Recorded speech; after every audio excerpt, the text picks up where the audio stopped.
नमस्कार। आज की ऑनलाइन क्लास में हम विसर्ग संधि के बारे में पढ़ेंगे। विसर्ग संधि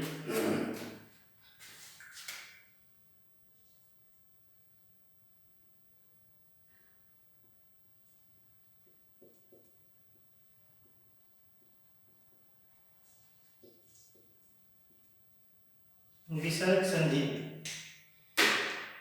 विसर्ग संधि के अंदर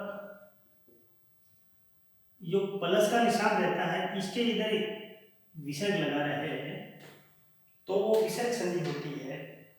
अब अपन को दो तीन बातें ध्यान रखनी है कि विसर्ग संधि में इस विसर्ग के इधर जो मात्रा रहेगी और इस प्लस के इधर जो वर्ण रहेंगे, बस वो महत्वपूर्ण है। मुख्य बात वो है भी विसर्ग तो है ही है, विसर्ग है तभी तो विसर्ग संधि है, लेकिन उससे पहले की मात्रा और उसके बाद का वर्ण, इनको ध्यान देना है। तो इस दो पार्ट में बन जाते हैं। तो विसर्ग से पहले मात्रा और विसर्ग के बाद वर्ण, तो दो पार्ट बनते हैं अपने पास। विसर्ग से पहले मात्रा और दूसरा पार्ट इसका बनता है विसर्ग के बाद वर्ण। अब जो विसर्ग से पहले मात्रा है, विसर्ग से पहले जो मात्रा है उसके तीन पार्ट बनेंगे। तीन पार्ट कौन कौन से बनेंगे? पहला पार्ट बनेगा एक की मात्रा, दूसरा पार्ट बनेगा आ की मात्रा और तीसरा पार्ट बन जाएगा अन्य मात्रा। अन्य यानी ए और आ के अलावा जो भी मात्रा है, तो तीन पार्ट की मात्रा को बन जाएंगे। अपन तीन पार्ट मात्रा को बना लेंगे। फिर इसका दूसरा भाग है वर्ण का। इसके जो अपन तीन पार्ट बनाएंगे, पहला जो पार्ट बनेगा वो बनेगा स्वर का। इसका दूसरा पार्ट बनेगा वो बनेगा वर्ण का पहला दूसरा वर्ण और तीनों से, ये दूसरा पार्ट बन गया। तीसरा पार्ट अपन जो बनाएंगे वो बनाएंगे वर्ण का तीसरा चौथा पांचवा वर्ण और यह व र ल है। ये तीन पार्ट अपन बना लेंगे। यानी विसर्ग संधि करने से पहले अपन को विसर्ग से पहले की मात्रा के विभाजन करना है और विसर्ग के बाद जो वर्ण लगेंगे उनका विभाजन करना। तो जो मात्रा है उसके तो अपन ने तीन प्रकार के विभाजन कर लिए।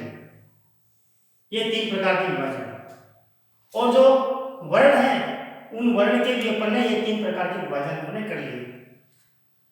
तो मात्रा के भी तीन विभाजन, वर्ण के भी तीन विभाजन। अब आगे अपन देखते हैं इसको किस प्रकार से ध्यान में रखना है, वो देखिएगा। अभी ये मात्रा विसर्ग से पहले मात्रा है, तो मात्रा प्लस विसर्ग और उनके साथ वर्ण कौन कौन से जुड़ेंगे, कैसे कैसे उसमें परिवर्तन हो जाता है, क्या क्या बनता जाएगा, वो अपन ध्यान देते हैं। तो मात्राओं का पहला पार्ट अपने पास था ए की मात्रा प्लस ए की मात्रा और विसर्ग, ये पहला पार्ट बनता है। अब इसके साथ, इस ऐसे पार्ट के साथ अपन जोड़ेंगे, पहले जोड़ेंगे स्वर। पहले स्वर जोड़ते हैं। अब स्वर में भी दो पार्ट बना लेते हैं इसके, ए अन्य स्वर। ठीक है, ये हो गया। फिर मतलब विसर्ग के आगे एक ही मात्रा, जो एक ही मात्रा का पार्ट है उसके साथ अपना वर्ण जोड़ रहे हैं। तो वर्ण के तीन पार्ट बनाए थे। पहला पार्ट स्वर था, स्वर के भी आगे अपने दो भाग बना लिए, ए और अन्य स्वर। तो स्वर वाला पार्ट पूरा का दूसरा पार्ट था पहला दूसरा वर्ण और तीनों से, ये दूसरा पार्ट जोड़ेंगे फिर। तीसरा पार्ट अपना कौन सा था? तीसरा, चौथा, पांचवा वर्ण और य व र ले और है, ये पार्ट अपन इसमें जोड़ेंगे। तो 3 पार्ट जुड़ गए। ये पहला पार्ट जोड़ दिया अपन ने, ये दूसरा पार्ट जोड़ दिया, तो तीसरा पार्ट जोड़ दिया।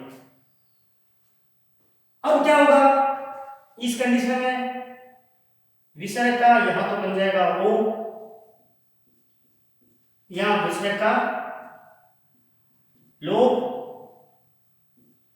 यहां विसर्ग का श और यहां विसर्ग का ओ। ये एक ही मात्रा का पार्ट अपने पास है। तो एक ही मात्रा के 3 पार्ट बनाए, इसमें पहला पार्ट है, और वर्ण के 3 पार्ट बनाए, तो मुझे तीनों पार्ट अपने इस मात्रा के साथ जोड़ के देखिए और विसर्ग का बनता क्या क्या है वो अपन ने देख लिया। अब अपना मात्रा का पार्ट नंबर 2, मात्रा का पार्ट नंबर 2 अपने पास है, वो है आ की मात्रा, विसर्ग, ये पार्ट नंबर 2 है। अब इसके साथ हम क्या जोड़ने हैं? वर्ण जोड़ने। वर्ण के 3 पार्ट है। पहला पार्ट कौन जोड़ेगा? स्वर।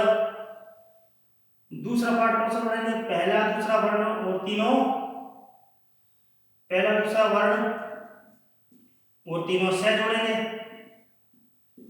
तीसरा पार्ट जोड़ेंगे तीसरा, चौथा, पांचवा वर्ण और यह व र ल है, ये तीसरा पार्ट। 3 पार्ट अपने जोड़ लिए।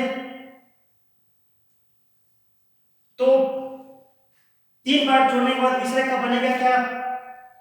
यहां विसर्ग का लोप हो जाएगा, यहां विसर्ग का स बनेगा और यहां विसर्ग का लोप हो जाएगा। तो ये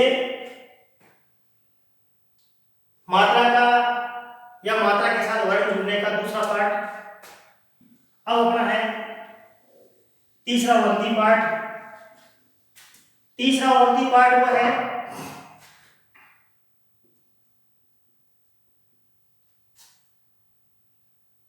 अन्य मात्रा, विसर्ग।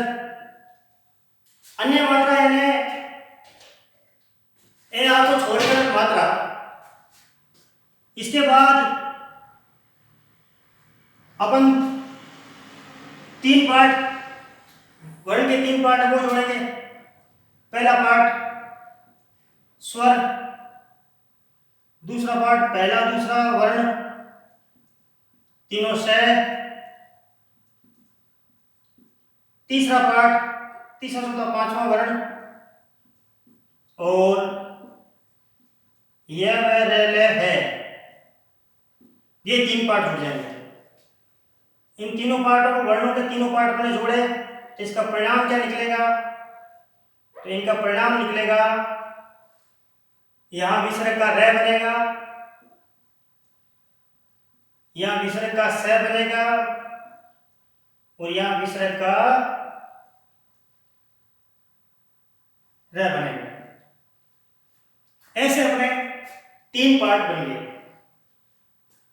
ये तीसरा पार्ट था। अब इन्हीं 3 पार्ट से अपन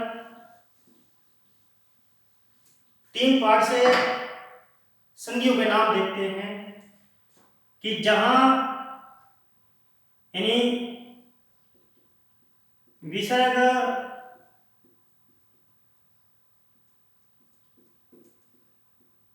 संधियों के नाम, जहां विसर्ग का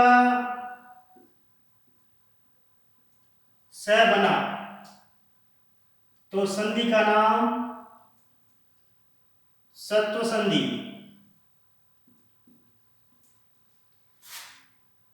जहां विसर्ग का ओ बना वहां उत्व संधि, जहां विसर्ग का